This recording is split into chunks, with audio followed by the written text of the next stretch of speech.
happened? Oh!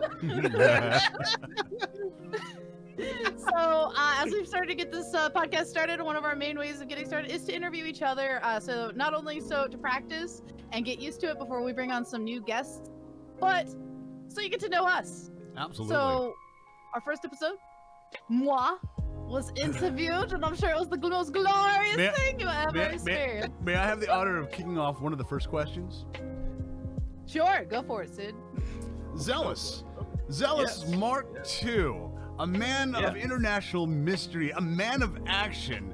You have been called many things, mostly savage, classy, bougie, ratchet, Bougie, sassy, moody, nasty. But of all these other things of all these other names that you've been called, I mean, where did the Zealous Mark II name come from?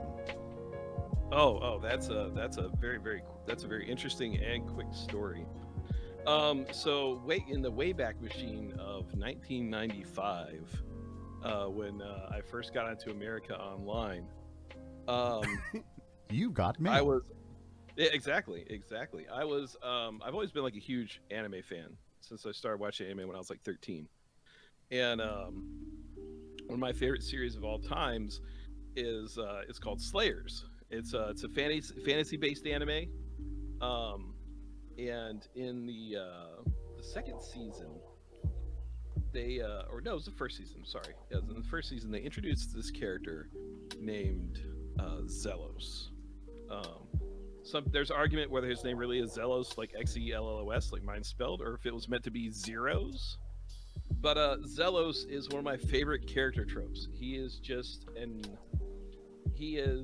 on the side of the party in one of the most unreliable ways possible. So think like when Loki is working with the Avengers. You know that he's definitely got his own interests in mind. But you also know that when he helps you, god dang, he's helping you. So it's really I'm sorry to hear that, Okara. So he's always been one of my favorite characters. He actually has ended up being, while not a main character in the series, probably there's a lot of people in like the edgelord community, like myself, who felt like he was their spirit anime god. So Spirit anime god. Because every time I try to make a name on anything, Zelos is already taken. Really? Okay. Yeah. I mean, it's true.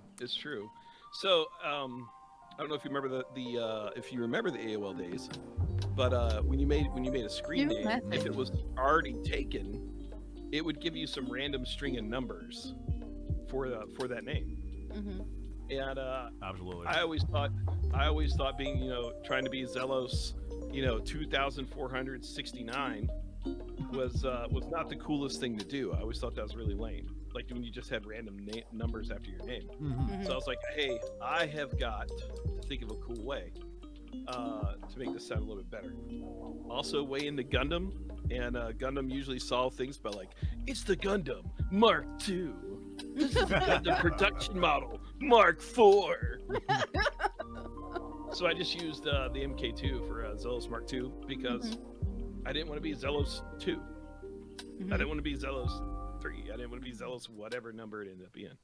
So that's how I came up with Mark II. Nice. Now, I almost had another handle when I got onto Twitch, but apparently it was too saucy. Too saucy. Because in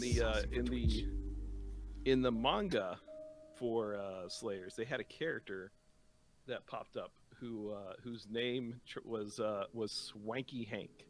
He was a handsome gentleman sword fighter and mage. He was like an absolute douchebag. And even having the Mark II in the name really kind of bugged me. So for the longest time, I was like, I want to have a character that's like so niche in this series I love that you really have to be like a hardcore fan to get it. And so I was Swanky Hank primarily online for decades. And but when I tried to do it on Twitch, it was like, This name is not appropriate. I guess because Apparently, okay. I've Well, seen a lot because of we had- worse names than Swanky Hank. Oh, I have too. too. Yeah. But apparently in Swanky Hank it hides the deplorable word wank, Oh, Oh. right. and that was blocked. Yeah. That was blocked. Hmm. But yeah, so there was a good chance I was gonna be Swanky Hank. I've thought about trying to change it over a couple times. I thought about changing it over a couple times, but I'm happy with Zealous. Like I said, the Zealous Mark II is also again a handle I've carried and love dearly. I know that I personally would have difficulty changing calling you anything except Zealous. Well, I also every once in a while, once in a blue moon, when I'm playing multiplayer games with him, his account will be Swanky Hank. Yeah. Yeah, like on my. Well, I'm It used to throws me seeing off it a like, little oh, bit, that's too. Zealous. Yeah. But I'm not going, oh, hey, Hank. Like, Yeah. And that's and again that's just depends on how long ago it was. I mean, I've done a lot of effort in getting my social medias and getting all my points of contact since I got on Twitch tied into Zealous Mark II. But there's some stuff that I've had for such a long time, like my where it's just Swanky Hank, and I'm like, like, I don't know what I need to do to change this. It may be a process. I'm just gonna keep it what it is. yeah. Or at I like- the point I had the Zealous 2 account, and when I had the Zealous Mark II account, I just don't remember the password for it. And I'm like, well, it's all my games are bought into Swanky Hank, so here we are. Right. Yeah. So Hank owns all the games. I apologize if I'm looking down every once in a while. My cat has taken up residence at my feet here, so just making sure he's okay. So I like the fact that you use the cat as a scapegoat. I mean, we know that you're better than us. well, I mean, now that you call me out. So, for those of you who don't know, Zealous is the co-owner, or would you just call yourself the owner of a fine establishment? On paper, I am just an employee because we have Oh. transferred stock and all that kind of good stuff. Well, in I practice, do run in practicality. I run a bowling center with my family, with my dad. We've been in operation since December 2000, and I came to work with Dad in July of 2001. So this is going to be 20 years actively working in the bowling business. nice. Even before we got the bowling center, though, my dad worked for Brunswick Bowling for 28 years. So I've grown up in bowling centers, and bowling's been a part of my life as far back as I can remember.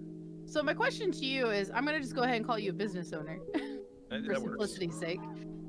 Is that there's a lot that goes into customer service and everything in that realm, and I'm curious to know how much, if any, you feel like that's played a part in how you approach streaming and your audience. It's played so in the practical planning of why I stream, how I stream, things like that. It's definitely given me some knowledge and information that's definitely benefited me. Just like when I was just starting to look at streaming about 3 years ago. I wanted to sit down and understand, what was going on, how to do it, and having some business background of being a sole proprietor of a very small business, you end up having to wear a lot of hats. In my particular business, I have to understand, how the machine, being a mechanic, I have to understand how to cook food. I have to understand, how the bowling business works, and I also have to understand how to advertise. I also have to understand, budgeting. So when I got started with streaming, one of the things I identified very quickly is that Twitch as a platform really doesn't have a way to get you, or at the time, it's getting better at it, but it's still in its very formative years, didn't really have a way to get you in front of people. It didn't really have a way to get you like to advertise and get in front of people. It's just kind of you turn the cam on, and whoever showed up showed up.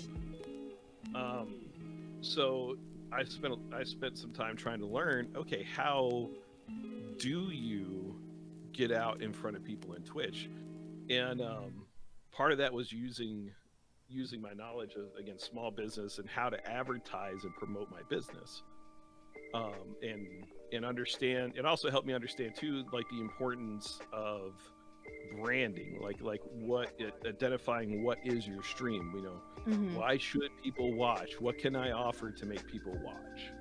In my business, it's easy. I have bowling, but I can also tell you that over the past 20 years, bowling's changed quite a bit. We've hit we've had two major financial crises, with the .com implosion and then the Great Recession, and now three. Now I guess you could say with the year of Corona, that if I had said the only product to sell is just bowling, that cough pony Pete, well, that too. If all I had to offer was just bowling, in these, from 2000, I'll just put it this way, from 2008 to 2014, 100 bowling centers a year closed in the United States. Wow. So those were the centers that, as they understood their business, the only thing they had to offer to anybody was bowling. At least in my opinion. They're just like, we just bowl. That's what people do here. You have to learn to change and adapt. You have to learn what people are expecting, and that's kind of how I've approached my stream as well. Is again, identify what do I offer? What can I offer to keep people entertained? And then outside of what can I offer to keep people entertained, how what do I need to do to get people to watch? And that was directly from my experience of being a small business owner. Well, Zealous, speaking of your bowling career, we've dug up some footage of you bowling. So why don't we take a look at that real quick here? Oh, sure. Yeah, sure. Give me 1 second. Even more excitement takes place next month when more than 20,000 Brunswick junior bowlers team up with you to raise more money for MDA. In our 15 years as a corporate sponsor, Brunswick's employees, customers, and friends have now raised nearly $7 million for your kids. Brunswick and you, Jerry, proudly share the heritage of being #1. Not bad, huh? It's very good bowling, Jerry. Very, very good. It was exceptionally good bowling, in case you're interested. I bowl once a year. Once a year, Brunswick asks me to go to a new bowling alley and bowl, and they'll give me $100 a pin or $10 a pin, whatever it is. But once a year, what Brunswick doesn't know, for 2 days here in Vegas, I practice from 8 in the morning until 11 at night. Then I go and I bowl. 2 years ago, I bowled 198, and they gave me $10 a pin. Then I bowled $100 a pin and bowled 177. When you got it, you got it. You know what I mean? Look at the envy. Look at the jealousy among the band. All jealous because they all love to go bowling when they finish their gigs.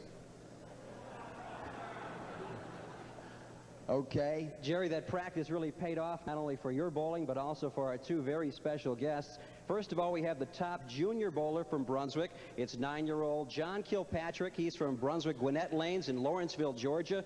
He collected money from over 370 sponsors to earn the trip here. And also we have with us Chuck Moore. Chuck is from Brunswick Holiday Lanes in Johnson City, Tennessee. And get this, for bowling, in order to earn this trip, he averaged over 260 a game for a 3-game series. And Chuck earned the trip here.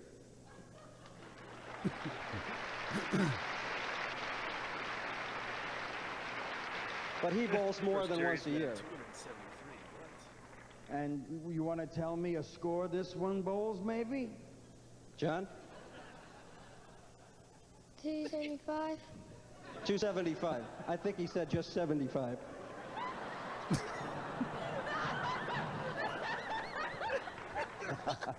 They're very good bowlers, and in just Okay. Oh, my Well. goodness. Yeah. So Jerry Lewis attempted murder on poor Oh yeah, Zealous there. yeah. Yes, he did. How? I mean, you looked a little nervous there. so, well, dude, there was. I don't know how many people were in that auditorium, but there was a shitload of people in that auditorium. I almost didn't recognize you without your Hawaiian shirt on. I know. So that was. God, what year was that? But it amazes me how much it's like, I look at that and I'm like, yeah, that's Zealous. Yep. All these years, you still haven't grown into your lips. No, I haven't. I haven't. That was 1989 is when that was. Yeah. I went to the bowling center, 40 Lane Bowling Center, in Lawrenceville, Georgia, 7 nights a week, from 6 p.m. until 10 p.m. when I was 9 years old. Asking people to get donations for the Jerry Lewis Telethon. Or maybe I was 8 at the time. And again, we got 300 and some odd people to donate money, which is I asked a lot of people. That's awesome. Flew us out to Vegas. They're like, you can bring one person with you, and my mom and my dad were like, all right, who's he gonna ask, mom or dad? Who's he gonna ask, mom or dad? And I invited my grandpa. I invited my grandpa to come with. That's cute. But yeah, we spent a week in Vegas at Regular Charlie and the Chocolate Factory right there. At exactly at Caesar's Palace, and I peaked at most people peak at high school, but I peaked at 9 years old. So my life's been downhill after that. So yeah. Yeah, I mean, look what you're doing now. I mean, yeah, I know exactly. On a podcast with two dopes. But no, yeah, I was nervous. Again, it's a huge auditorium. I was literally on national TV. I mean, again, I don't know how many people know the Jerry Lewis Telethon now, or even who know who Jerry Lewis is. But 89, he was still a force to be reckoned with in Hollywood. Oh, absolutely. And the telethon was a really big deal every year. And also I got up on stage and they had TV showing us on stage on the TVs in front of us. And it just tripped me out. I was like, oh shit, I really am on TV. Oh boy. I'm doing it. Yeah. Hey, listen, kid. You're on TV. Millions of people are watching. Don't worry. Don't be nervous. Just pretend it's just you and just talking to me. Oh, by the way, here's a monitor showing everything little detail that you're doing wrong. Here you go. We're just gonna put that right there in front of you. Well, yeah, so there's other things too that were there because, we had rehearsed for weeks. What my total score was. We rehearsed how much money I made, how many people that I got donations from, how many back and forth rocks he would strangle you with, right? Yeah, exactly. We went through all this, but we didn't talk once about my individual games. That's why I said 257 or 259. That was the total of my games. But what a great way, again, how well, a small error turns into something funny. Yeah, excellent. So, Zealous, I consider you an incredibly likable person. I think you're very personable, and I think that absolutely comes across, especially during these podcasts. Yeah, just when cut you're the charade. We know the bullshit. We know you're a monster. So I'll cut to the chase. Zealous, you have one of the most popular voice chats in your Discord server, that I've seen across all 30 of the servers I'm in on Discord. I don't know why either. It's just, I think it's just we're there. Kep's there or I'm there. At any given hour. I think it's one of the only reasons. I don't know. How do you feel being so responsible for for what? for that thing? Oh, for the chat room. Mhm. I mean, Okay, what I was actually trying to do, forgive me, everybody, I have fuzz brain. I'm on 4 different sinus medications right now and 2 different pain meds. you're a trooper, Tess. You're a I'm trooper. trying to troop through this episode with a sinus infection. So I'm a little loopy. Where I was going with that is I think it's a great example of your networking abilities. How has Oh. this continued to play a part in your stream community and what you bring to as an entertainer? Nice segue. Okay. Sorry, I was like, that's where I wanted to go with that. Okay. Now that I can answer pretty well. You know, one of the things I wanted to do, or just a personal experience that I've kind of based my interactions online with, as an example of what not to do, was basically my childhood. Because I've always been a geek, a nerd, in a lot of ways an inquisitive pain in the ass to a lot of people. Mhm. And I'm of an age, and I think Sid can concur with this, that being a geek, a nerd, and inquisitive in our school lives was probably not the best experience that you could have had. Oh, did you It's guys much get more- swirlies too? Yeah, exactly. No. It's much more acceptable now. Well, I never got squirrelies because I was a scrappy little bastard. I was quick. I knew all the back ways. I knew how to get out of situations. That was too trusting. But Oh yeah, you can show me something in the stall. That'd be cool. What is it? Is it cool? no, it's horrible. It's a horrible thing. No, my parents always raised me with the instructions that if they're bigger than you, and you know you're gonna have to fight them, you find the heaviest thing you can pick up, and you beat the hell out of them.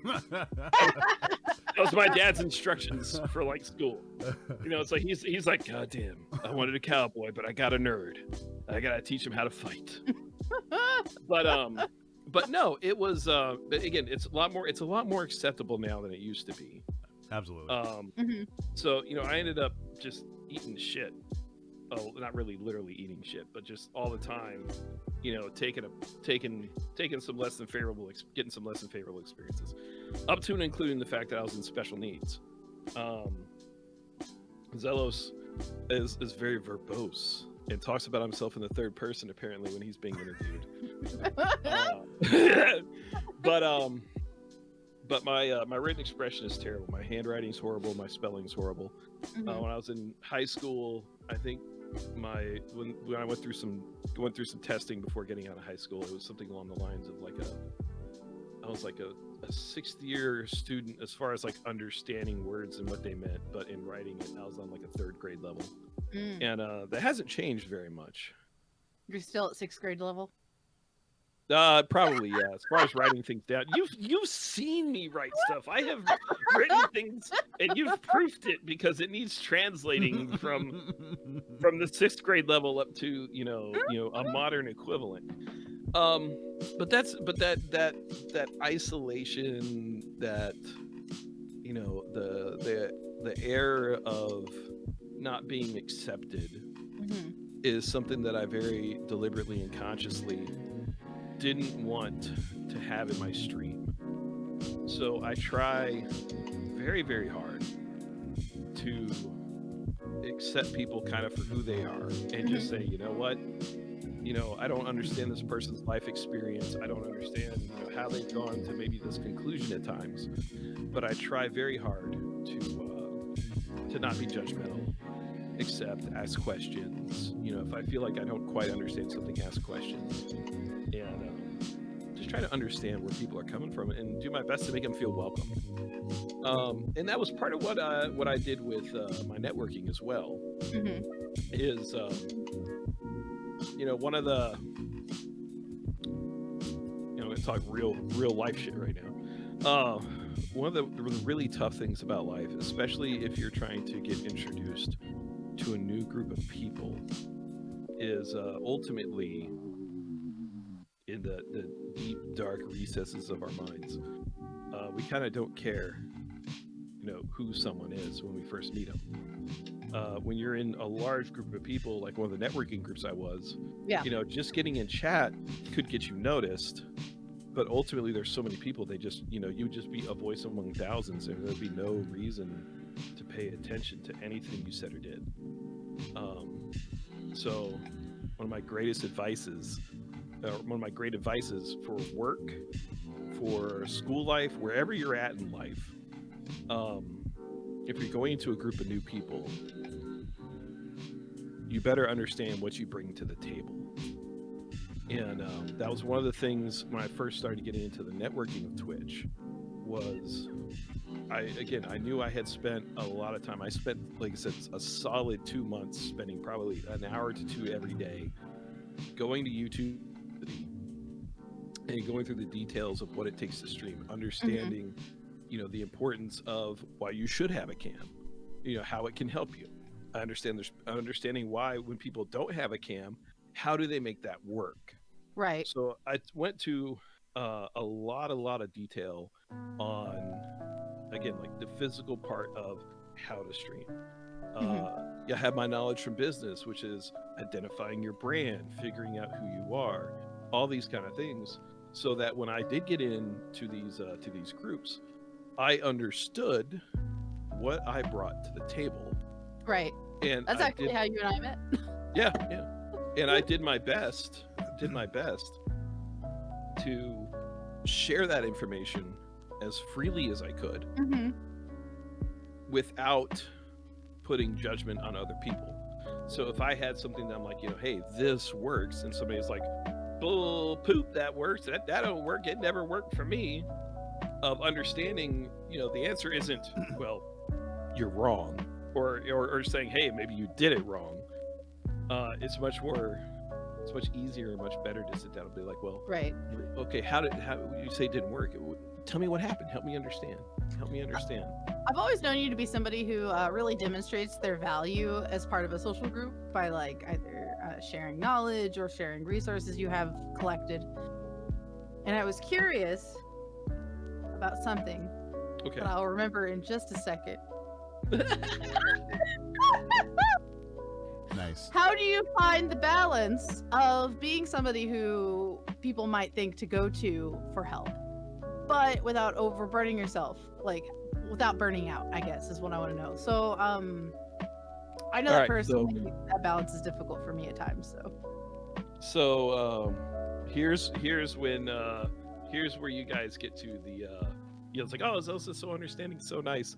Here's where you get to where Zelos is also an asshole. Like everybody in their life has their moments where the asshole comes out. This is where he puts the troll in streamer and troll. Well, not really even the troll. This is just where I have firmly set my boundaries.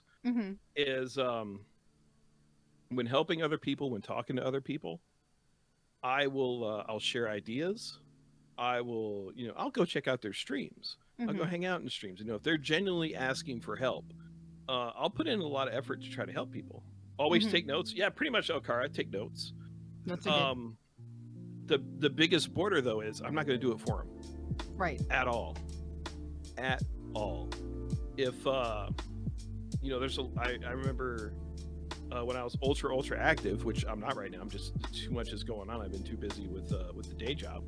Right. That you know, I'd give tons of advice. I'd share YouTube videos. I'd give everything, but ultimately I'd get somebody who'd be like, well, let me just screen share and you can walk me through it. And my answer to that was always no.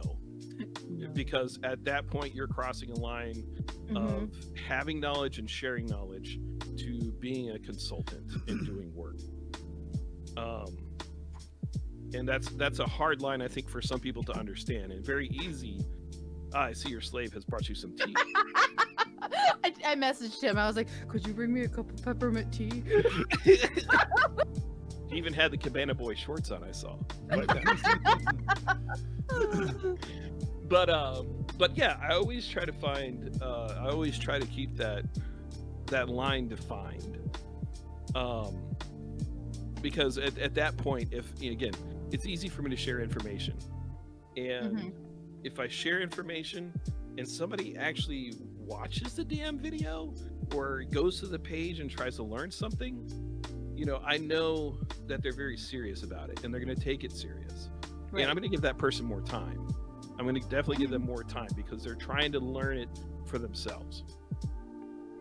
If somebody's like, well, here, I'll just turn on my cam and you can walk me through it. That person in my Sid, I have to know, opinion, what is that look on your face?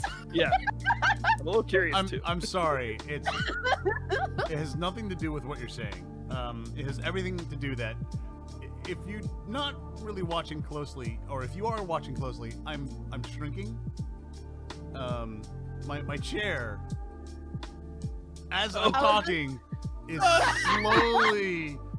Your hydraulics are going out. Is that the hydraulic thing you need to replace? Yeah. Oh. And I just replaced them, so. Oh no. Yeah. It should be under warranty then, shouldn't it? I think it's out. It's like just out of warranty. No, but of course it's gonna be just that one. It's always that. Yeah. Okay. I think I hit rock bottom there. On my chair and my. But yeah, I try to. Yeah, again, there's that fine line between being a consultant, and that line for me is when somebody wants me to do it for them. Right. If somebody wants me to do it for them, they're never going to learn how to do it, and they're always going to end up turning for me to do it for them. As a teacher, I empathize. I'm like, yeah, all right, yeah, I vibe with that. Get the same problems in the art room. It's crazy. And I'm also a firm believer that if somebody's going to take your knowledge and expect you to do work for them with it, that you should be compensated, you should be paid some way, shape, or form. And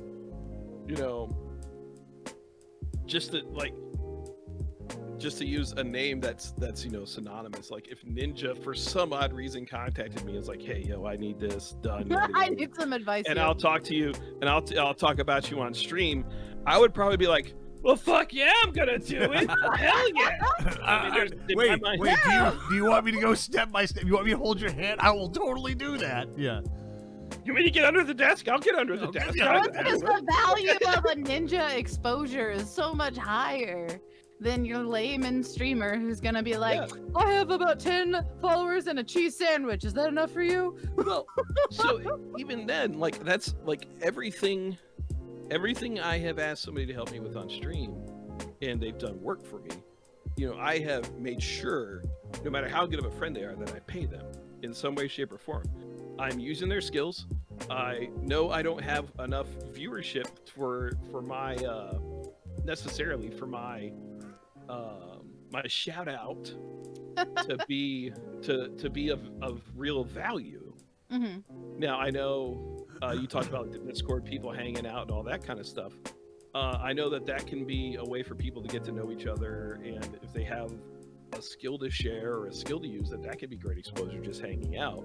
Yeah. But again, that's still not, in my opinion, enough to be like, oh yeah, do it for me, come and you can come hang on my Discord. I'm not going to be doing that either. That's just not right. And that's the way it is in business. I've got a number of customers that come into my bowling center, and they want to bowl for. I mean, to be honest, they want to bowl for nothing. It's to them, the hour to 2 hours of entertainment that I'm going to provide with this very expensive facility, and facility that's very expensive to run, has absolutely no value to them, and they don't think they should pay in any way, shape, or form. And you're going to get that at every business. You're going to get that at everything. It's the same thing as somebody say, I'll pay you an exposure. It's the same fucking thing. Yeah, so I think sometimes people think it's an exclusive, like an artist thing is trying to get paid in exposure. Mostly, but it's not. yes, yeah, and it'll be a good experience for you. It'll give you experience and exposure. Yeah. And, we'll get, and honestly, like I didn't mean to interrupt you, Jess, but like for me, like I've as a musician, for that, I did a lot of that with some other work as well, like the creative work. I did some voiceover stuff. Like the first maybe 2 I've done because I needed the experience, and I was like, this is gonna be good for me. Like that was for me. I did it because I needed the experience. I wanted to have that experience, not because they offered the experience. Like if I want to do something for experience, I will know that, and I will contact you. Absolutely. And it's like, I was like, I don't know if I'm going to be doing this, professionally down the line. I want the experience. I'll try it out. You know, I'll see what I can do. Yeah, exactly. And then we're, you know, if it's coming from me saying that, you know, I'll do it for the experience, I get to set the terms. It's like, I don't want to do this anymore. I'm going to bail out. I'm not being paid for it. I can bail out, you know. So, but yeah, it's a lot of people do take that advantage for creative type people that do these works and who actually make a living for it. You know, it'll be good exposure for you. It'll be a good experience. Yeah. No, that's you're literally slapping them in the face when you're asking them to doing that. I mean, you know, look at it. I look at it. Well, for one, excuse me. While you were talking, I was having a big bowl full of a big bowl full of exposure. Oh, so good, so good. Oh, nice. No, is that the Kellogg brand of exposure? Kellogg? No, I think that was General Mills exposure right there. Oh, yes. General Mills exposure. Can't even get Kellogg's.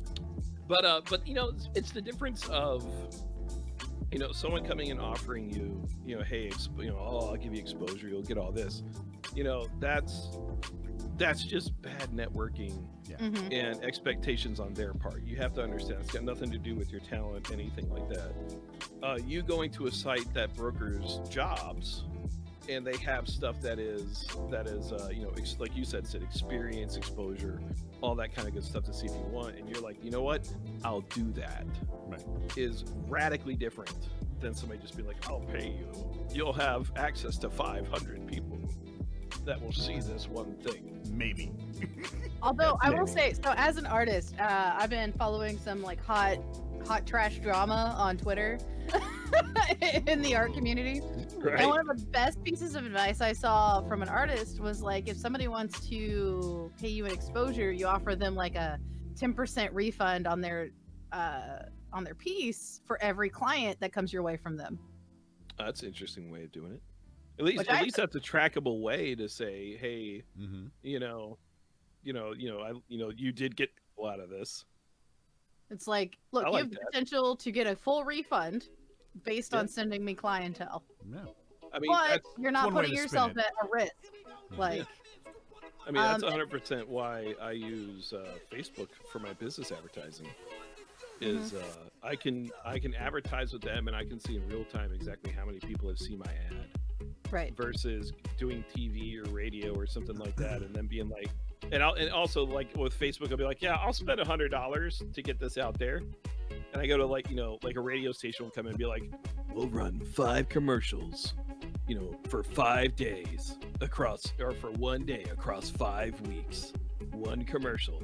It's $5,000. Ew. And I'm like, get out my door, buddy. That's ridiculous.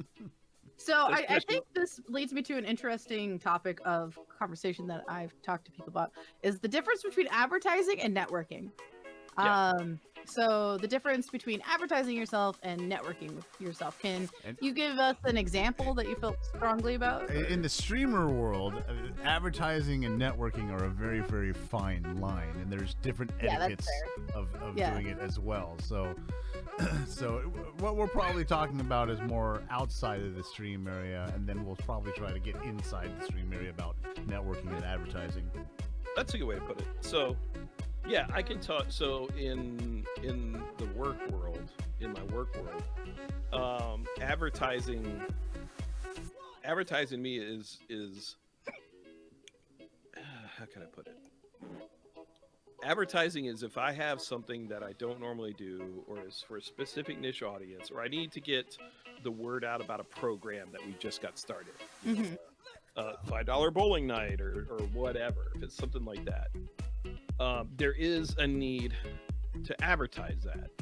And so for me, if you're going to advertise it, advertising is so much better when it's trackable results. So that's why one reason, like I said, I pretty much moved to just Facebook or any other online advertising where I can pay X amount, see how many views it got, and see how my money has been spent. Now there's also traditional media advertising, like I mentioned, TV, radio, newspapers, which are a waste of time. Hardly anybody reads newspapers anymore. If they do, they try to do it online. And online newspapers now are starting to have paywalls. Yeah. Mm-hmm. And people just don't read them now. They just don't even look at them. They don't need to. You can go to YouTube, you know, and watch whatever you want. Billboards, I think, would have value in the right place at the right time, but they're also prohibitively expensive, which is why I'm starting to see more digital billboards that'll have like 100 slides of companies or something like that in there, and they're vastly more affordable. Having a billboard used to be super expensive, right? And you had like it still is. It still is. But I mean, ultimately, I mean, it's still expensive today, but it's ultimately cheaper now with the digital ones, right? Yeah. Oh, yeah. Significantly cheaper. Yeah. You're just not getting the full-time exposure. Right. That you get. Networking to me is honestly, like in my business, the best advertising I can do is to get somebody into my business. Just get them to walk in. Once you come bowling, you have a good time, you'll probably come back. So networking to me is when I'm out and about part of my advertising is going out with a pocket full of sample. You know, here's a free hour of bowling. Here's a free hour of bowling. It's also networking. Like if I go out to a restaurant, I'm talking to a server. Server's relatively entry-level position, which is about what positions I have available at work. If somebody's if I go somewhere and somebody's like a dynamite server, you know, I'm not going to be like, hey, come work at the bowling center, but I'll definitely make sure that I give him an hour coupon. And if I see him at the bowling center, I will go down and talk to him and say, hey, how you doing? Hey, glad you came out. Yada yada yada. Blah blah blah blah blah. You're dynamite. It's kind of like it's honestly like fishing. It's there's the bait, here's the hook. Yeah. You know. Yeah. You reel them in when they come into the center. And the other part though is that people have trouble understanding is there's networking, and then there's networking. So like I am not a networking kind of person. Like my local chamber of commerce, I know there's money if I go to my local chamber of commerce meetings, if I get on boards, if I get on all this stuff. I just don't like going to chamber meetings because most of everybody's persona is just that. It's their front. It's their front.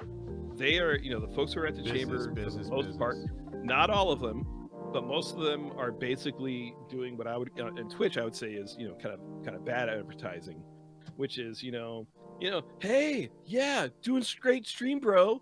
But guess what? I got my own Twitch channel too, and I'd appreciate it if you rate it because I'm just getting started. And that's the kind of experiences I've had at chamber meetings is just, it's not, again, in those situations, like I said, people only really give a shit about what you offer, but it's not really, I've never really been able to connect with someone in a way where I feel like it was positive networking. It's just pure surface, pure face-to-face, and there's nothing deeper. So personally, when I've been in like networking mode, right. The best networking do isn't at like official networking meetings, but at like conventions and shows, and you're going up, you're chatting, you're getting to know the person, and you get this insight into what they do, and then you're like, oh, they were great fun to talk to. I'm gonna take this card and remember them, and that's who I'm gonna contact for this and this. And so hi Dammer. So like that's in fact how I got in contact with that's how I've gotten a lot of work, even as a graphic designer, is talking to people who were excited by who I was when they met me, and were like, she seems like a lot of fun to work with, and so they remember me and they contact me later. In fact, never mind. I was like, I'm about to take over on a whole tangent about how I networked my way into a whole homeschool co-op teaching. No, I think by all means. Yeah, I think that's okay. I mean, it's 100% on topic, So like, if you don't know, Jess, one of the main ways I make my money is caricatures, which is funny because that's not what I stream, and that's not usually what I do online for people.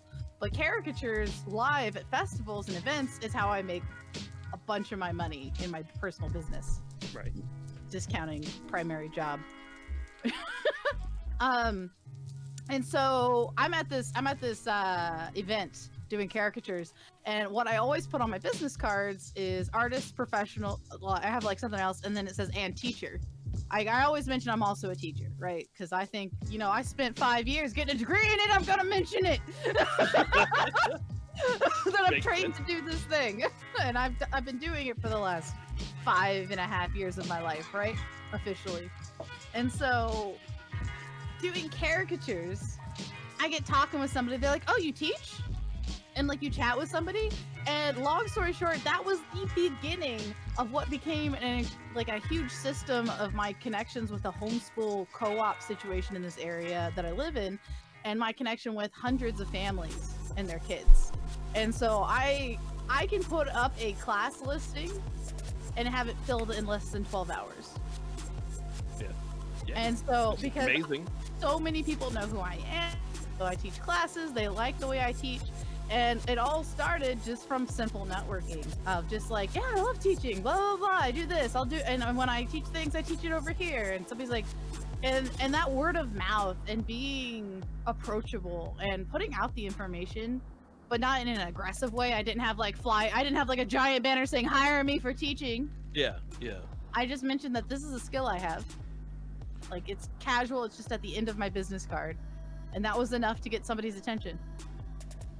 So let's talk about what is networking for for a Twitch streamer point of view.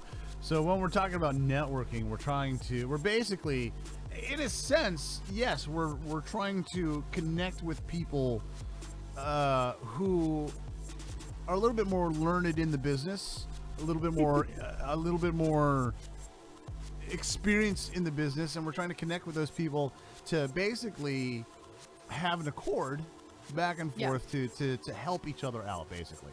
I mean, of course, the smaller streamers are, I shouldn't really say this, but I mean, the smaller streamers are not really helping the larger streamers out, but in a sense they are. It is a back and forth of a community. So there are right ways and there are wrong ways of community or networking in the streaming world. And by all means, we are not experts in this. We're just talking about our experiences in this field. And one of the main things that Twitch has provided our streamers with an incredible source of networking is TwitchCon, and which is an amazing and by all means it is a networking. Some of us have never been. but I'm saying it is an opportunity to network for those of us who are able to go to be able to network with those streamers that that we all know and love. There is a proper etiquette to networking. There is a right way and there is a wrong way. A lot of people are very familiar with the wrong way of networking. Mostly, my 2 cents in this whole networking conversation is be yourself, be a part of that stream. So if you're, and we're not talking about going to TwitchCon. This is just on Twitch here.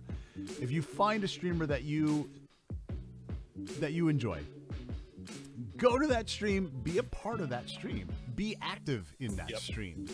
Don't advertise your stream. Don't say one of the biggest things I hate is like, hey, I'll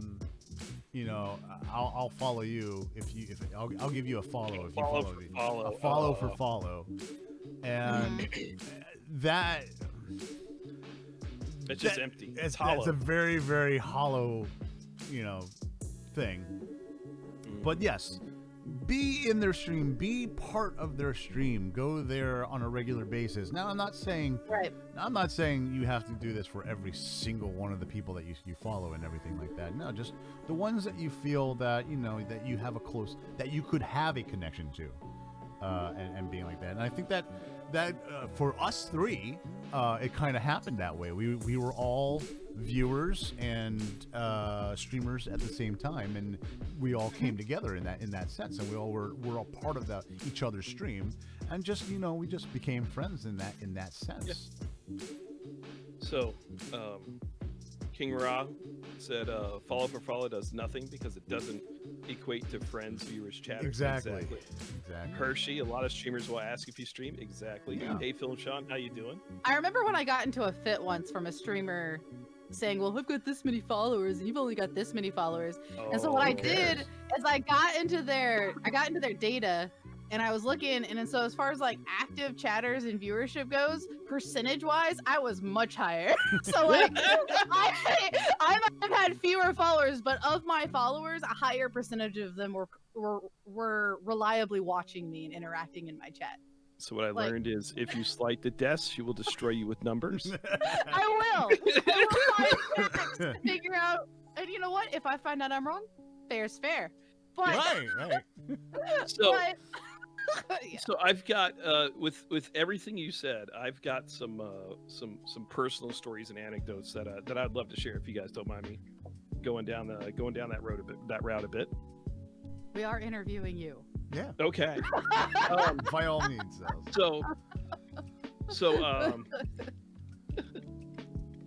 But what I have, I've had, I've been streaming for 3 years, and I've had 3 different parts of my Twitch streaming experience. And by me, and so in saying that, I've had a few different things that I've kind of worked on, different methods that I've tried to kind of plan out. Part of it is, for a while I had a second job where I had to travel an insane amount, and I would just have these massive stream breaks because I was traveling too much. My most recent stream break, or pseudo stream break, I've only been streaming like once or twice a week right now, is just work is too much work right now, and we're trying to survive, but there's a lot of stuff going on, and it's just within the Rona world, it's just been a lot of stress, and I don't want to be low energy. I don't want to be mad or upset when I stream. And a couple times I have been this year, which I deeply regret. Either way, going back into networking, I like what you said, Sid, about just hanging out in people's stream. And Hershey's 100% right. If you go into somebody's stream and you genuinely like them, you're talking, you're chatting, you're interacting, you're having a good time, more often than not, you're 100% right. We'll see you, Tamer. You're 100% right. They will ask you, hey, do you stream? And so I've a lot of times had people look me up and be like, oh, you do stream.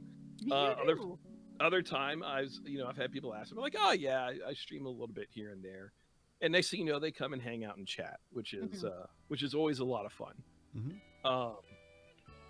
Sid, I met you directly through streaming, hanging out and chat, singing duets, all this stuff because of Twitch sings.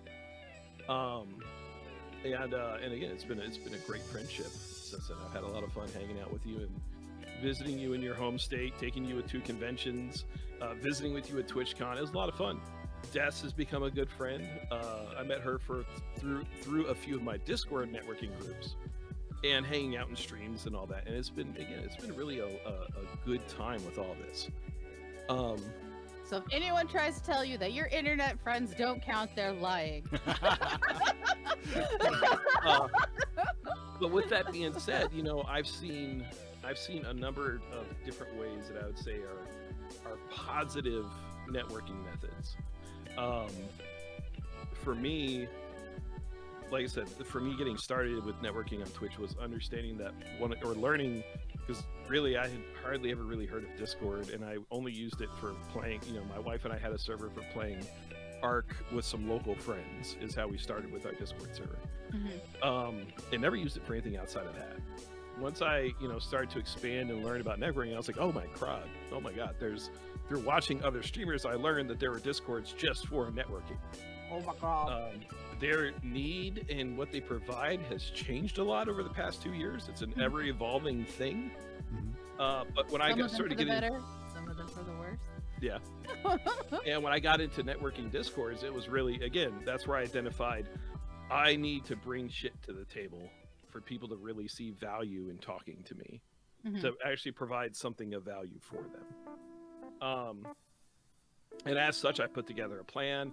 I started, I did a roundtable, streamer roundtable, which is kind of, based off that experience. And it got a lot of people that I learned and talked to and became friends with. And from there, it's the same as going to streams. Like before after my first big stream break, which took me from, I think it was like I had about 100. When I had to take my first stream break because of work. I ended up I had about 150 followers between 150 followers before my break. I got out of my break around about September of 2018, 2019. I forget which year exactly. It's all blended together. Brings too much value. King Ross says he brings too much value by who he is. That's a lie. That's a lie. I bring no value at all. I'm just a lump here to try to entertain with wacky movements and running away from the screen. But I came out of my break and I was like, okay, you know, the networking's changed. I need to really focus on the networking. I was like, I need to find some way though to directly, you know, how do I get in and navigate Twitch? Specifically, how do I put, you know, how do I network here in a deliberate way? So what I ended up doing is I worked into my schedule at the time. I would spend roughly 2 hours on Twitch every day, checking out other people's streaming games I was interested in. I also did a little bit of stuff with Twitter, but you know, Twitter is a weird and interesting place, and I'm still not 100% sure how effective it is. I mean, you can get people to see you and view you on Twitter. I just don't know if it's always going to match up with what you want your content to be. Twitter's weird. But the best thing I found during that time was just to get on Twitch, spend an hour or two, go into people's chat. You know, if I got into a chat and I was having a great darn time, you know, I might be in that single person's chat for all 2 hours, just hanging out, bullshitting, talking. If you know, but what I would more often than not do is I would have probably, if I'll just be honest about it, I'd have probably about 12 different people running, all of them at kind of different volume levels, so that, you know, the person I was paying the most attention to was loudest, everyone else was a little bit quieter. And I'd bounce in the streams and I'd spend about 10-15 minutes just sitting down talking and rotate person to person to person to person. Not really, you know, I'm trying to think of it. It's not like I wasn't paying attention to them, because I made sure when I'm in somebody's chat, I am very focused on that person, what they're doing, and try to, you know, bring some entertainment, try to bring some value. If I know what they're playing, anything that they need at that moment, I'm trying to be there for them, for the person streaming. And then I would bounce to someone else, readjust my volumes, and move through that for about a 2 hour period. There was some value to that. In about 6 months, about 6 months time of really making that a thing, I went from about 150, 160 followers up to about 300. Nice. So there's, you know, some definite value there in doing that. There's a lot of effect. It takes a lot of time, energy, and effort. And from what I've been able to do from listening to, again, sorry for my dog. I'm sure a truck is running by and he is very offended by that. But what I found in part of my researching, like how to Twitch and how to network, is in listening, like I'm a huge fan of offline TV. And, you know, whether you like Pokimane or not, you know, she is a great example of how to grow your viewership. You know, she went from, you know, a few 100,000, you know, followers up to over 1 million within about a year's time with some very focused effort. Disguised Toast, I don't know if you know who Toast is, or Lily Pichu. You know, they've all had a path to leading there. And one of the things I did is I started listening to their YouTube discussions. You know, they're spending essentially for their model, their face, for them to grow and have things happen. They end up spending anywhere between, you know, 4 to 8 hours just on social media, between Twitter, Reddit, YouTube, Facebook, you know, whatever their social media structures are, keeping in touch with their other streamer friends on those platforms. And then add in the time that they're actually streaming, which is another 6 to 8 hours. They're working 12 to 16 hours a day. Easy, even if they're not streaming, because they're networking, or they're out, going outside doing a live stream or making content for YouTube. It's, to just, that's part of the reason why I always say, I divide my intentions of streaming between, if I want to be a pro streamer or if I'm going to stay casual streamer. Yeah. Because the level of success I would need to go pro streamer is an incredible number of degrees of success over what I do with my normal job. Because I know if I decided to do that, I would end up spending, you'd have to spend that to really get it to work. You'd have to spend that much time. During that period where I said like that 6-month period where I really pushed my stream, I told my dad at work, I was like, look, I'm going to take like 4 months where I just don't want to be involved in the center very much. I'll come in, I'll do work, I'll do this. I was like, but I really want to put some time to this to see what happens. And I ended up, during that time, growing from an average of like 4 viewers, which sucks. It's not nice when you're there, but it happens sometimes. See, Sid's got the kitty cat. See the tail, the kitty cat, happy tail.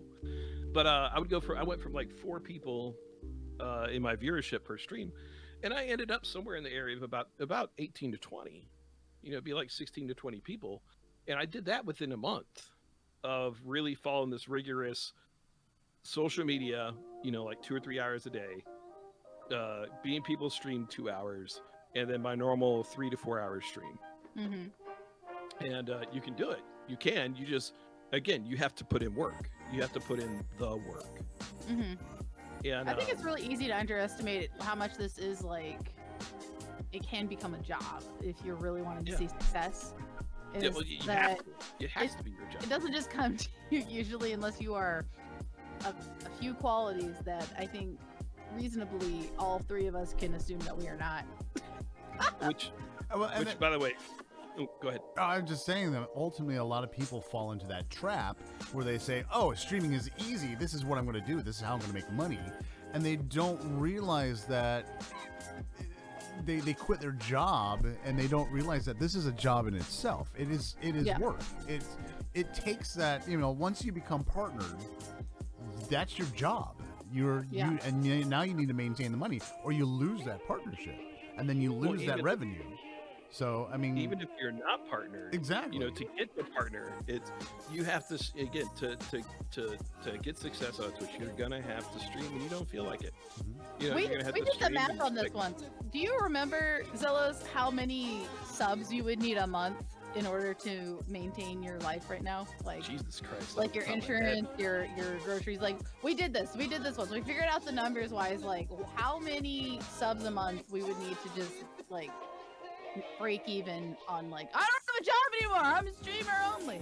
I'm gonna guesstimate possibly 300 maybe. I feel like there's subscribers. More. There might be more. So I just did the math. I just did the math on subs. So again, for each sub you realistically get $2.50 for each sub, right? Mm-hmm. Yep, you get half. So if I take what I make right now, which is again, by no means, it's not in the hundreds of thousands of dollars. It's nowhere near like that. What the fuck? I'll put it out there for easy math. I'm salaried. I don't mind sharing this information because, hell, we're doing this just for the math and for people to understand. So right now, my current job, I'm making about $55,000 a year. Is what I'm making salary. That's what it is. For me to get my current pay at $2.50 a sub, I would have to have 22,000 subs. Yeah, it was something ridiculously high. I remember that. When I was doing job number 2, as well as my normal job, I was making a little over $100,000 a year, and for that, I would have to have 40,000 subs. A year, or? That'd be for the year. I would have to have year. Or, yep. We gotta bring it down to a month. Okay. All right. So boom. I think those are easier numbers. You gotta Yeah. to like. So okay. So Hershey's right. That'd be 1,800 subs a month. So like, and I think that's worth thinking about when you're Yeah. thinking like, oh, is streaming gonna be my career? Is this gonna be my livelihood? Is that realistically to live a basic, comfortable lifestyle? We're talking like not poverty town. You gotta Probably have like paying a 1,000 mortgage, more- having paying your bills, and then Yeah, my wife's- food. My wife's expensive medical bills and insurance. Exactly. Like you gotta have an insane number of subs. And so like to think that, oh, I'm just gonna quit my job today, start my brand new channel and hope that I make it would be asinine. Like, Yeah, no, you're subathon? right. You're right, Kajak. Yeah. I don't think I'd get 3,000 subs with a subathon. Not Right? unless I was Yeah. daddy. yeah, that'd be a ridiculous number of subs.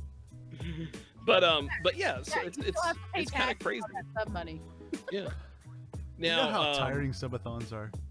Subathons are so tiring. the way you I do tr- them, they're exhausting. I They end tried. up like being 48-hour events. I try. I try to do that once a month. Oh my god. What so I got God, I tired. forgot. I had a segue. I had a segue from talking about. Oh, that's right. So again, we've been going a little over an hour. I think it's a good time for us to take a brief break. All right. Did Des provide us? I saw a link. Oh, I did. I Yes. dropped us a link for some life hacks to get out of school. wow. Mike, is there doing? Wait, Des actually recommended is 5-minute crafts. A 5-minute She's craft? Recycle. This is about recycling, so I feel like that's important. Look, Alternatively, I really am having a hard time coming up with what else we can watch during our intermissions. 'Cause- Well, here I have a suggestion. If we don't want to do 5-minute crafts for the memes like we have been doing, I did have a suggestion of cute dog videos. okay. When we watch a video that says like intermission, That would probably be a good idea. I feel like it might be confusing. What's that? Sorry, I just got back. Hello, we're back. No, I was just talking about the maybe having a sign that says intermission while we're watching a video. No. Okay. Yeah. Yeah, I can whip something You're up. muted, Sid. At least in Discord, you are. No. There we go. Yeah. There we are. There we go. Yeah, I can Yeah, whip just like something up. something just simple overlaid with everything, just so people don't come in thinking we're a whatever video channel, you know what I mean? Just like Sid's just gonna whip this out. whip it It'd good. be good. Don't do that. It makes me. All right, so we were talking about networking growth. We talked You said about you were some- talking about right game, right time. Yeah, so that is something that happens with channels. Is right game, right time. I've got two examples of this. Are headed back to the lab. The first example, I will use it on the lesser example, which was myself and Twitch Sings, which still surprises me to this day that when Twitch Sings came out, I tried it a couple times when it was in beta, and I didn't feel it. Like I was sitting down, I was singing into my my Yeti, Yeah. and I was just like I'd be sitting there. This is at the time again where I had where I was sitting in the 20s, like the teens to 20s usually, and I'd get on. I would get on, sing, and like everybody would leave. Everybody would leave, and I was like, well, this is a soul-crushing experience. Oh. But I mean, I would have fun with the singing, but I sing poorly. So, remember what I talked about before of, trying to change. You have to change, stay current, and match your skills to what you're doing. Right. So I very quickly realized that, if I was going to do anything with Twitch Sings, that I'd have to change, and I would have to carry it more on performance than I did with any sort of vocal skill whatsoever. Especially when they had the duet system get integrated in. And I'm not gonna lie, when I saw the duet system, I was like, holy cow, this is such a great networking potential. Absolutely. I was like, this is the most important thing that Twitch is ever gonna do to help streamers network together. Yeah. Is that platform. And then they shut it down. Well, yeah, but I mean, again, it's one of those things of getting something that really probably wasn't a good fit with. It wasn't a good fit with my stream at the time. You know, by all intents and purposes, switching over to Twitch Things, for one extent or another, murdered my fan base. You know, I have a lot of people who still haven't come back once I started doing Twitch Things full time. However, Twitch sang as Yeah, well. she did. She's singing a lot. I missed her singing. but Twitch Sings was what kind of my right time, right person, right game moment. I went from about 350 followers up to, I finally petered out at 930, 950. Yeah. And that was in roughly a 3 to 4 month period. You know, I got to meet Sid, got to meet Titch, I got to meet Cleo Burrito, so many fantastic streamer friends that I got to meet. And it even made it when I decided to go to TwitchCon, I originally really didn't know anybody. Twitch Things happened, and there were so many streamer friends that I knew when I was going there that I get to hang out with. Mm-hmm. So it really, again, it helped me out. It was the only time I ever experienced getting into the 40 plus and 60 plus viewers. Would be like if I was streaming and I just was streaming late at night, and all of a sudden I just start getting raids from other people who just enjoyed singing with me. Mm-hmm. And it was because I took those times in the duets to, hey, I appreciate you doing Twitch Things. Let's be streamer friends. Let's sing some more. Being kind, being open. When I duetted with someone else, like when they sang with me, I'd go sing with them. And again, it was a great way to network and kind of get to know people. And it just worked. It worked out fantastic for me. And yeah, I'm sad to see it go. I can understand. I can understand the money reasons, and I've talked about that a number of times. Mm-hmm. But I don't feel like networking is the right time to kind of go through that. But that might be a topic for later. Is if you're doing like a solo game, when do you see the writing on the wall that game's viewership is tanking? Yeah. Like knowing when to get out. There we go. Knowing when to get out of a. I think a more finessed skill that you develop over time is figuring out if what's bringing a certain amount of your audience is the game or is it you. And Yeah. so, like, for me, I'm the type of viewer that I'm probably not there for your game. Probably haven't played your game. I probably don't know anything about your game. But if you are entertaining and you're fun, I'll watch you. And honestly, that's. I want to say, I'm pulling numbers out of my butt here. 85% of the whole reason for Twitch, for streaming, is not because you're playing a game. It's because of the person of who you are. Right. Yeah. And the people, personality. majority of the time, the people who come to your streams are to see you and not the game. And there is a very, very fine balance between you and the game. So and it's not always black and white, trying to.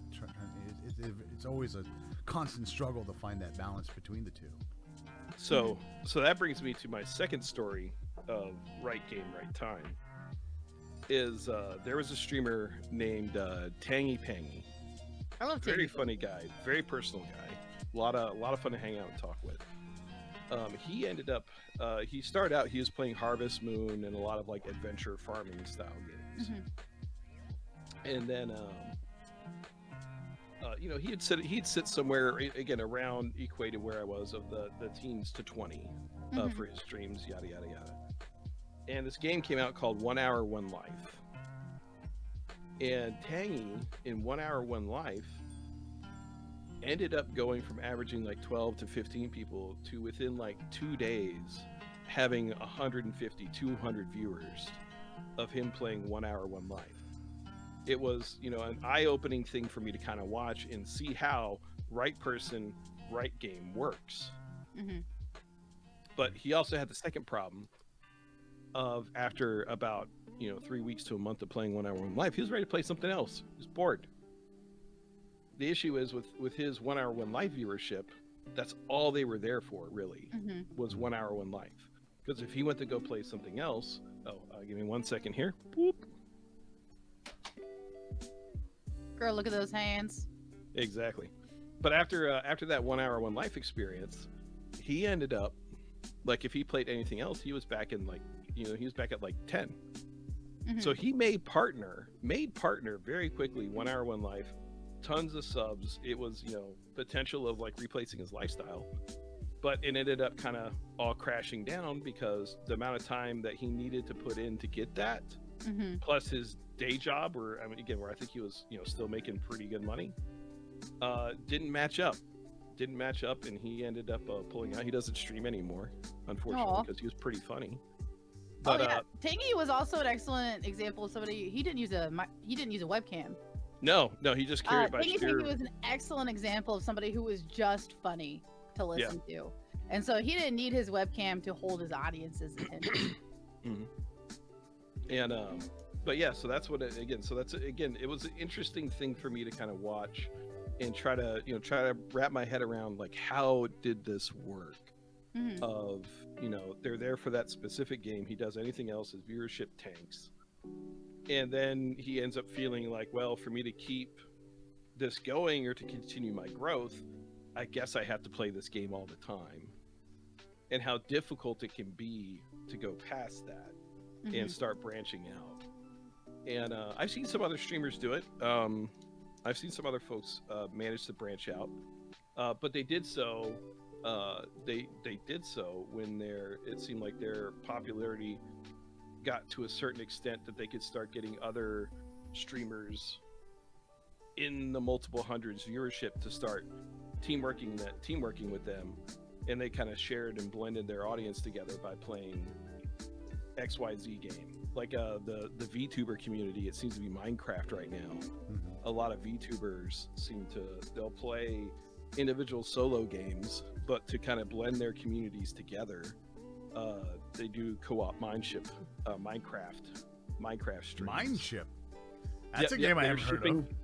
Yeah, that's where you find your favorite streamer and you start shipping them in your mind. Yep, they just ship everything. Do they ship pants? Never mind. Well, yeah, they did ship their pants. Yes. Okay. Yeah, I've even seen them ship the bed. Nice. I didn't get to know, again, I didn't really get to know Tangy Pangy all that much.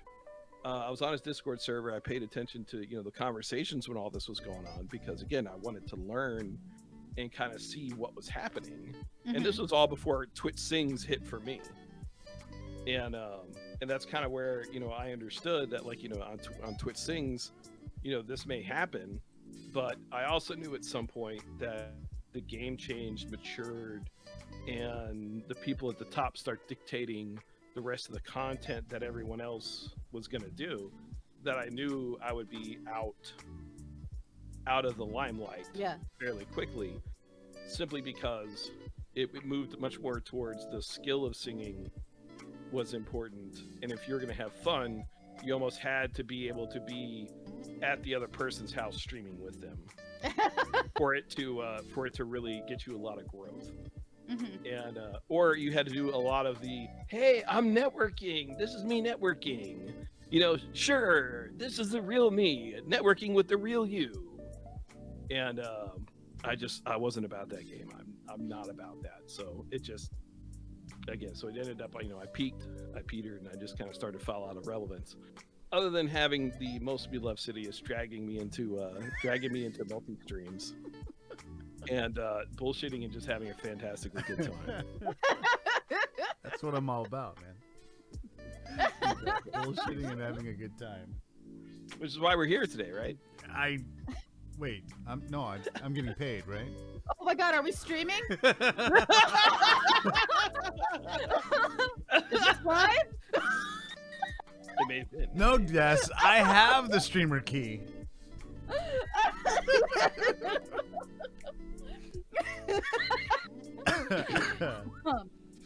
So, I was thinking about this. This is a bit of a tangent, I suppose. Is also in the networking, coming into like getting to know people and streamers with an open mind, because you might get an idea and they might offer you to try something, and you're like, I've never done that on my stream before.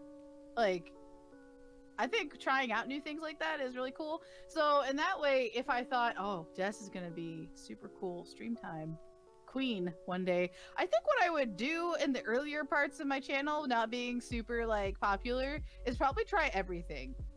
At least once. Honestly, that's a great idea. Because several podcasts that I listen to about how to improve your streams and stuff like that absolutely talk about what Zealous was talking about, trying not to fall into the trap of thinking that you have to stream one game and one game only, because that's what the viewership that you're getting is, and you're getting that constant feedback. The main thing that they focus on, or they focus about telling you about, is like, don't be afraid of change. Right. If you think it's going to be a weird idea and no, that will never work, do it. You won't know it won't work until it doesn't work, until you do it, you know. And a lot of people like the weird and strange and out of norm stuff. It breaks the monotony of the mundane drone of doing the same thing every stream, every day, every time.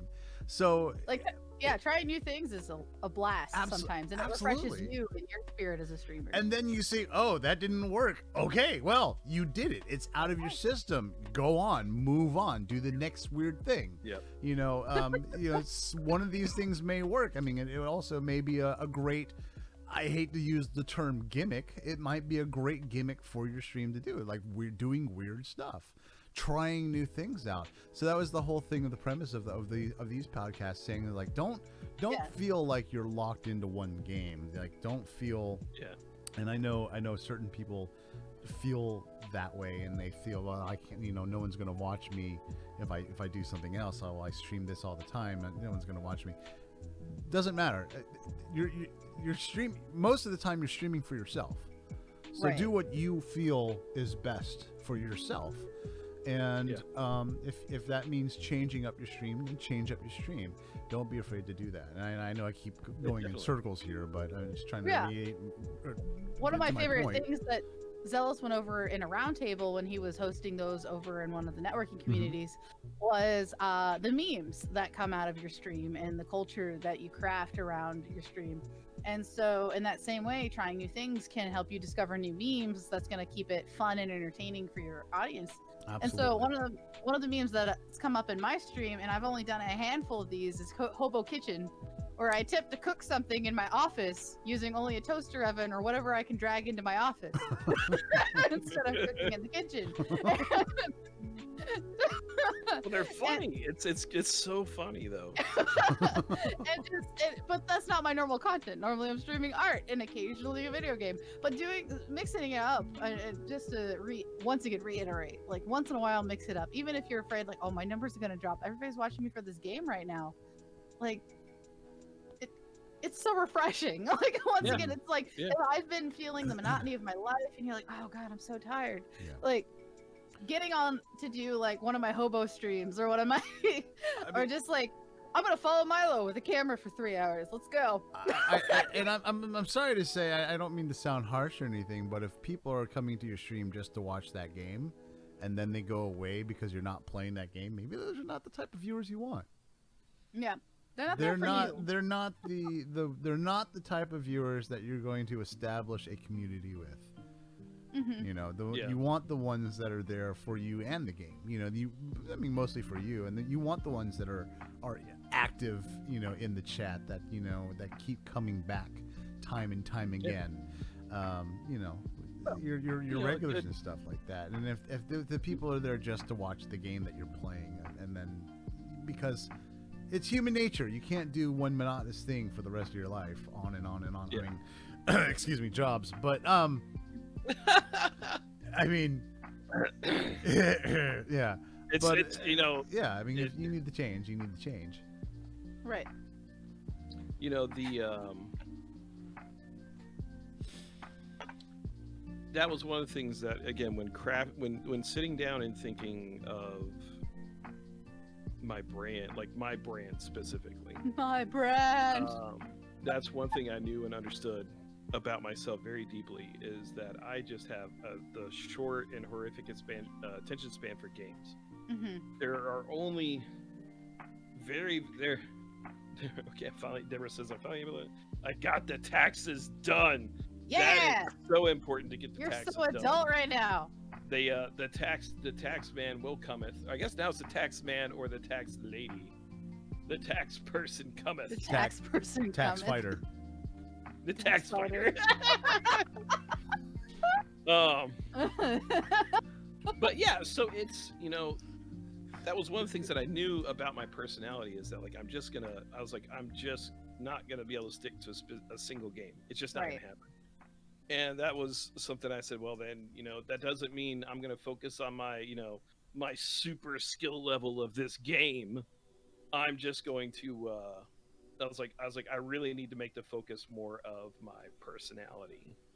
And I think to some extent I've achieved that goal. Yeah. Because very rarely will I have people come in, like, just because I'm playing, like, unless it's like American Truck Simulator. People, like, whenever I used to play American Truck Simulator a lot, Mhm. just because I really like that game. It's very ASMR and calming for me, even with the insane shit that happens. Too But, ASMR and calming for me. I can't play it. I love the game. I can't play it. I fall asleep. I can't. I mean, Obviously, I've obviously we tried. need to get on We need to get on Trucks Online and run a convoy with Zelos while he's live on stream. I'm gonna And fall people are asleep. using run and dance on me. The problem with me is, like, not being running your truck over. you know, for years, that's how my parents used to get me calmed down when I was a baby. Would drive me a long trip around the block and stuff like that. So, long trips and driving and anything simulated driving, I just start nodding off. just, I'm tired now. Start nodding off, falling asleep. Well, so we mentioned, like, how like integrated bowling is into my life. When I was a baby, I'd wake up at night and cry like a lot of kids. However, my parents didn't take me around the block. What my dad did is he took a tape recorder into the bowling center, hit record on, like, both sides of the tape. So he had like 8 hours of bowling center noise. So when I woke up at night and started crying, he would literally push play, and the bowling center sounds would just make me fall asleep almost. Oh, okay. That's awesome. It's not that way today. Now it's like, you know, if I hear bowling center noises, I'm like, you know, since I'm financially invested, I'm like, all right, did somebody hit the rake? Was that the rake? No, that wasn't the rake. Okay. Oh God, I gotta get this advertising. Oh no, I gotta get my league flyers set. Oh my God. He has, like, PTSD from bowling noises now. I mean, honestly, Tamara, yeah.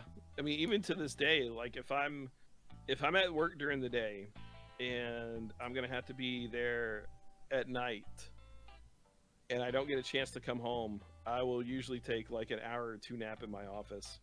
I'll just close the door, hit the lights, put my chair back, and take a nap. It's pretty easy.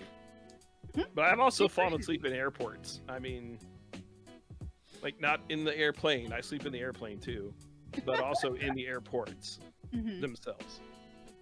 I'm too paranoid to do that. I'd be so filled with anxiety that, like... I mean, Never. look, if it's loud and noisy, I just feel like I'm at home. Pure anxiety for me. If it's loud and noisy, I'm just like, all right, where's the danger coming from?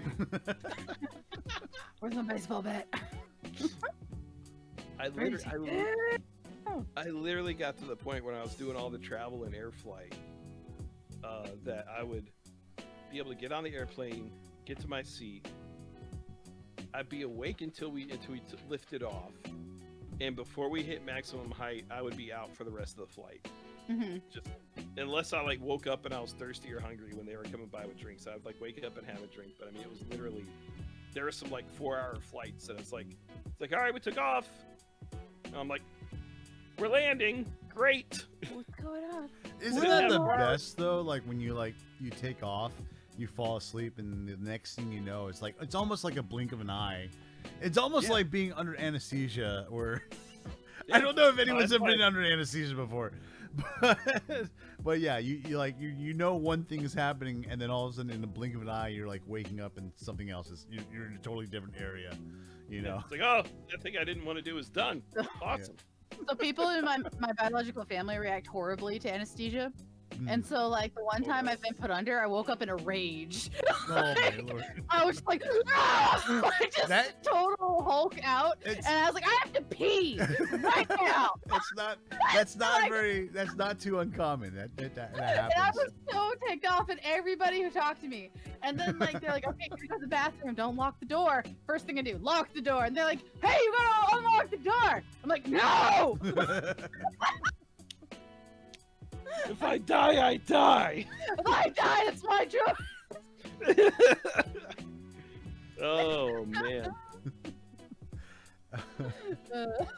I think going off tangent here, like the first time I had jaw surgery, and I had never had. I think it's the only surgery I've actually ever had. Yeah, it's pretty much the only surgery I've ever had. I had jaw surgery, and I was my dad was in charge of the hospital there, so he was the OR director.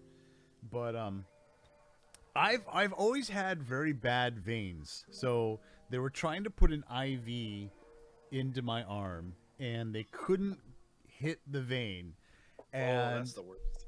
I've always had bad veins, and they stuck me a total of 13 times, maybe 14, 15 times. All over my arm, right? And this is for the anesthesia, right? And I'm going, and I'm like, my dad's like, hey son, how's it going? I go, Dad, I've got doubts. I don't want to do this surgery. I don't want to. They can't put I've got doubts, and I don't remember even. I don't even know why I chose these words. I have doubts. I don't. You know, it's just that was not my particular vocabulary way of speaking at the time. So by this time, I actually had the IV in my arm. My dad, and in mid sentence, I see my dad just point to the anesthesiologist. Right? He just goes like this. I go, Dad, I don't want to do this. I got just out like a freaking light. Just I don't want to do this. I've got serious. Boom. Out. I had surgery. I think it was a 12-hour surgery. The next thing I woke up, and like for me it was like that. You know, I woke up and I finished my sentence. Doubts. I don't want to do this. Yeah. Wait. Where am I? I'm in the recovery room, and I'm in a whole like my own suite and stuff like that. And I'm like, I literally, as soon as I woke up, I don't want to do this. I got doubts. Wait, what's going on? So like, yeah, like being under anesthesia. Anesthesia for me was like the most. It's you're missing time. It's like the closest thing I can. Gone. It's just gone. Like I had no idea. I like totally finished my sentence when I woke up. It was the most weird thing I've ever been through. My surgery story, a little different. This was when I was 6 or 7. I had my tonsils and adenoids removed. Ended up. I don't know if they missed something, but I ended up having my adenoids removed twice. They grew back. And you guys hear me talk about like having sinus infections and stuff like that a lot. I've had tubes in my ear 6 times. There's like so much scar tissue. Every time I go see a new doctor, they're like, "What the fuck?" I'm like tubes 6 times. Oh, okay. Oh. Anyway, I was going to get my tonsils and adenoids removed, and this ought to give you an idea of how my personality hasn't changed very much.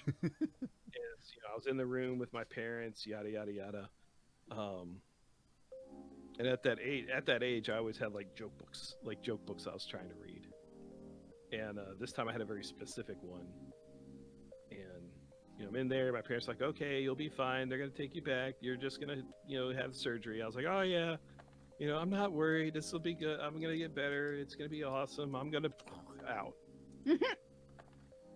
So my parents are waiting, and they're waiting in the room, not like in a waiting room area, but they're waiting in the room I'm gonna be brought back to. And they're like, man, it's been a while. Do you think they're done yet? Do you think they're done? And I was like, I don't know. And outside the door, they hear these two nurses, and they're listening. And one nurse walks up to the other one. She's like, what do you say to a three-headed monster? The other nurse is like, I don't know. And she's like, goodbye, goodbye, goodbye. And my parents are like, he's like, Zealous is awake. Zealous is awake. Like, oh, good, he's awake. Yeah. So it's the joke. The joke spread, like got back to the room before I did. That's awesome. Goodbye, Okay, goodbye, he's goodbye. awake. That's good. Zealous is awake. He's awake. Yeah. No, it's like there's like, we commented and I think we were muted when we made these comments, but that's just like, oh, I like it was a little Zealous video at the very beginning of the stream. Was like, oh, I recognize those lips. That's Zealous. And I was like, yeah. I was like, other than my hairline changed a bit, I was like, my hairdo hasn't changed either. It's always been, parted over. And I was like, yeah. I was like, really, other than extra weight and height, there's really no difference in Zealous from when he was a kid to today. And I honestly don't know how I feel about that. That's okay. When I had hair, I had the same comb, parted down the side. Actually, mine was down the side with the traditional comb. Yeah. When I had hair, I looked about like this, except my neck was so big when I was in kindergarten. Like, I had the neck of an adult before I had the body or the head of an adult. Were you So like it's just lifting? I don't know. I just was built weird. So I grew into my neck, which is now inappropriately proportioned to the rest of my body. Baby Jess had a weightlifting It's like a equipment. thick neck. It's like 80 pounds. Let's go.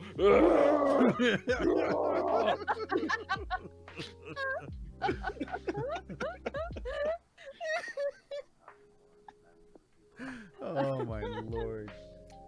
Trying to remember if I had any more questions for you today, Zealous, but I cannot. What do you? No, go ahead. What do you expect to see in the future with your stream? Where do you want to go with your streaming? Good question. I know it's probably a constant struggle of the terms as like, do I want to stay where I am, affiliated and just casual streamer, or do I want to go for the professional side? I know it's probably not a possible thing for you since you do own your own business, going to that professional side. We did talk about when you become a partner, it is a full-time job. So I mean that would cut into your job now, but yeah. All right. So you know what? One of the things I do on my stream, and one of the things I plan on doing here is I try not to have really any barriers when I talk about stuff. Just try to be as open as I possibly can. So I will give you the answer to that. Next week. See you then. Yeah. Just smash close the stream. We'll talk about it next week. Boom. Done. Dude, Sorry. God, I'm sorry. I couldn't resist. Let's be frank. No, I'll give you dun next. No, so the honest answer, the open and honest, no holding back answer is I really would like to make this to stream full time. Mm-hmm. One of my dreams growing up is I always wanted to be a comedian. I always wanted to be in entertainment. I so thoroughly enjoy entertaining folks. At the center, like if I get a chance to, go out and talk to people, see how they're doing, do a little, make them laugh, anything like that. That's the best part of the job. That's when I feel like I'm the happiest. Mm-hmm. But the honest answer is, I thought long and hard for a while about getting out of the business. Unfortunately, things happen in life, and there comes a time where you have to say, okay, I've made this commitment. I need to be responsible, and it's going to take, for me to jump out of nowhere. The risk involved to the other people I'm responsible in my life is wildly irresponsible if I try to take it. Mm-hmm. And as such, I said, okay, we're going to stay in the bowling business. Right now, it's the right thing to do, to figure out what's going on, and to be as responsible as I need to be. Right. It's one of the reasons why I loved the training gig I had, is I got to go out and talk to people about an industry I really understand. Again, I understand bowling very, very well.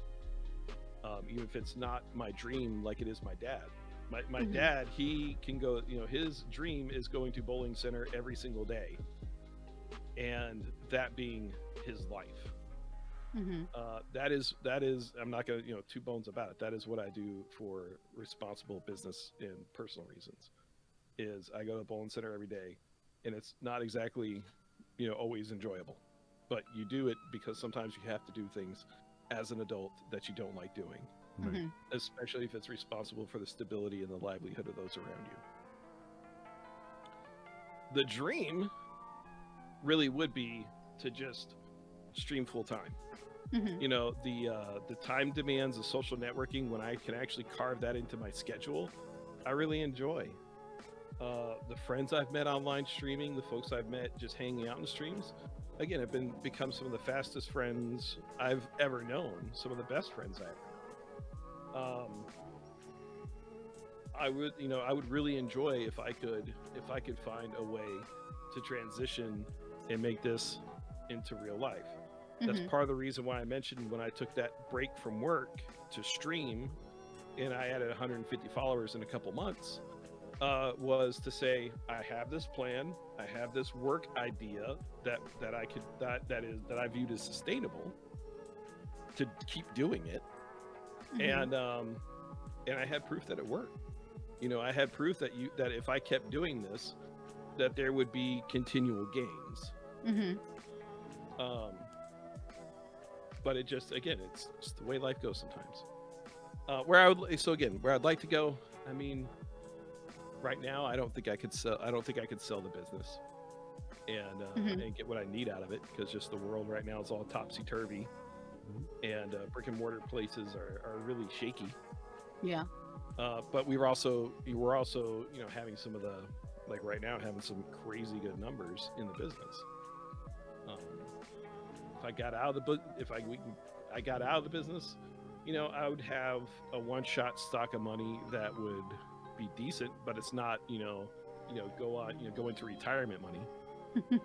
So I'm always constantly conflicted in fighting that, this isn't the dream I want, but it's Yeah. also what I need to do.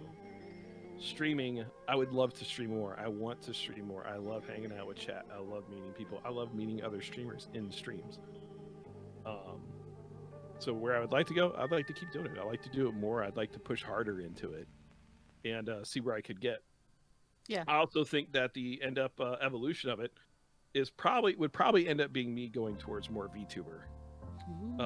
I really do believe that. Now, I miss out on some of the memes I have of like running and dancing and things like that, but I also don't have to contend with all of this.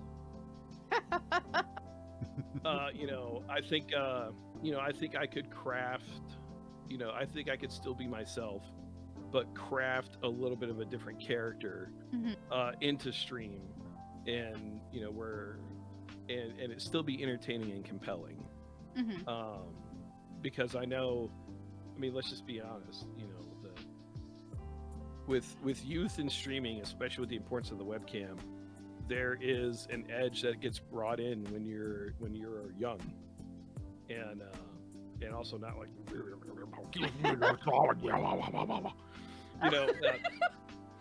there is an edge that comes with that, and it's undeniable. And I don't know like how much longer.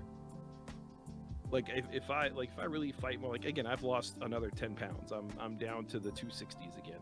Crept up to 270s, down to 260s. I'm gonna try to keep getting lower and lower and lower. But it's just one of those, again, I'm 40 right now, and 40 is a good age for guys. That's usually when guys start becoming silver foxes. Oh yeah.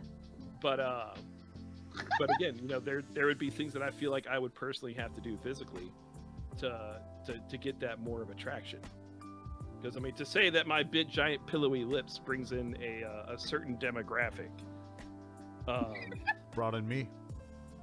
Yeah, exactly. Like I said, it's really good at attracting men. It's that those pillowy lips really seem to bring you in. Doing good. How are you?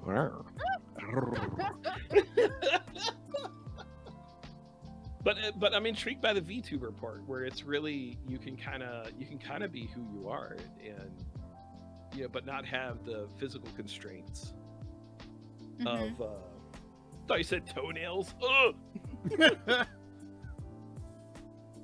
Be a zaddy. Exactly. Well, I really have. Again, I really did think about it, Tamara. Like when I was thinking, like, okay, what would be my VTuber persona other than the geeky troll guy that's kind of peeking up there? I was like, I really would probably, if I was gonna go full VTuber, I probably would just be like and welcome to Zillow's Mark II streamer. You gotta. We'd have to base your VTuber model off of a sexy businessman. Yeah, exactly.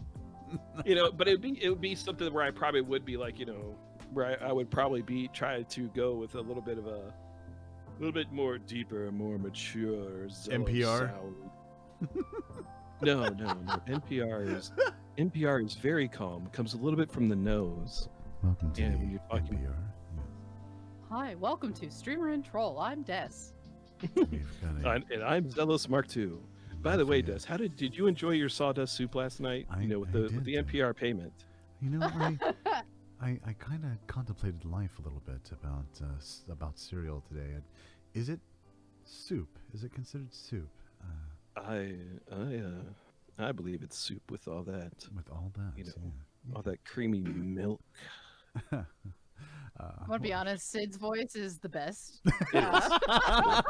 Just like the lovely, like just smooth that you give your voice, Sid, that you just naturally have a lovely like baritone. It's just like, oh, keep talking. Read me things. Read me the news. Read me the news, Sid. Go. If I could read it. Actually, I have thought about doing, I did do a reading stream in the past. Probably wasn't the greatest book to read, but it was one book I really enjoyed that I tried to read. My favorite was when we did A Christmas Carol. Oh, that was a lot of fun. I got to start looking into more about. I've been thinking about doing more of those type of productions, Christmas Carol type stuff. So I had a lot of fun doing that too. I did too. I think that'd be a lot of fun. Yeah. All right. Well. But I think it's that time again. Yeah, it's that time for us to take off. Now, are we gonna just end, or are we gonna try to send out a raid? I think we just end. Okay. We just chill and end. All right.